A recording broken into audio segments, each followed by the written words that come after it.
Jeg vil lige, når jeg henter kompas, vil vise jer, hvordan man indstiller et kompas og bruger det. Så får I så et kortudklip. Så I kan altså ikke se på kortet, hvor jeg er henne, så der er heller ikke så god mulighed for at snyde. Derfor siger jeg til jer, følg kompasset, stol på kompasset. Fordi det er rigtigt, det er ikke jeres hoved, der er rigtigt. Det er helt sikkert. Kompasset viser mod nord, der hvor den røde pil er, og I tror måske, den er lige helt moderne altså.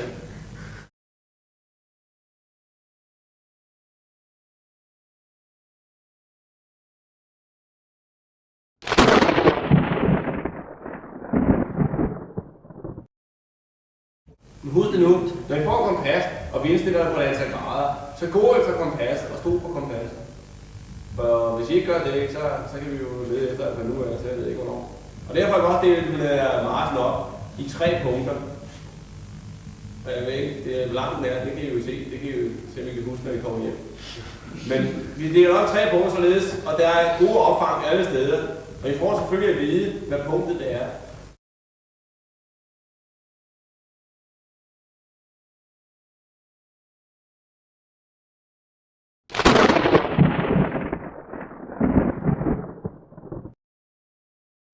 Og I skal heller ikke stille kompas ind, før I når punktet. Når I går fra et punkt til et andet, så går I op. Det første, det kan jeg godt sige med sammen, det er en kirke.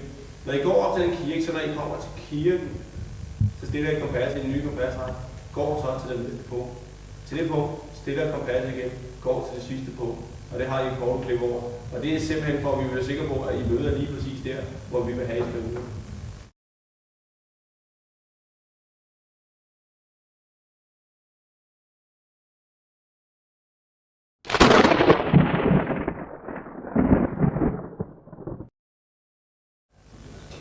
Nogle spørgsmål nu egentlig lige løber op, så kan Carsten tage noget andet med, hvis jeg går over det her.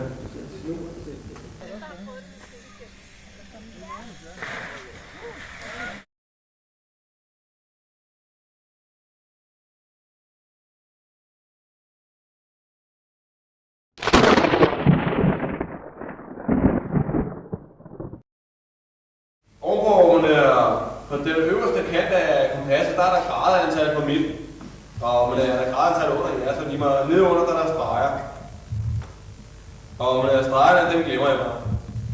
Det har ikke noget at gøre. Der er 360 grader inddeling oppe, og der er 6400 streger nede under, men glem de streger. Dem bruger vi i hvert fald ikke.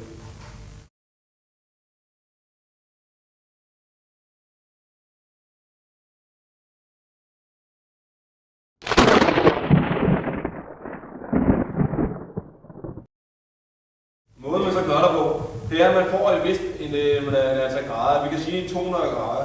Så stiller man kompasset ind her, og der er sådan en selvlysende plet ovenpå. Der stiller man så 200 grader ind på, og nu er det lidt svært at se, men det er ikke noget til at undgå at se, når I har kompasset. Ja, der skal ikke bruge til det her. Så det skal I have i hver uge. Så er I med grader inddeling på. Hvis vi så siger, at der er 200 grader, så er der nordpilen på kompashuset. Det skal passe med nordpilen. Den rigtige nord, og det er der, hvor nordpilen peger mod.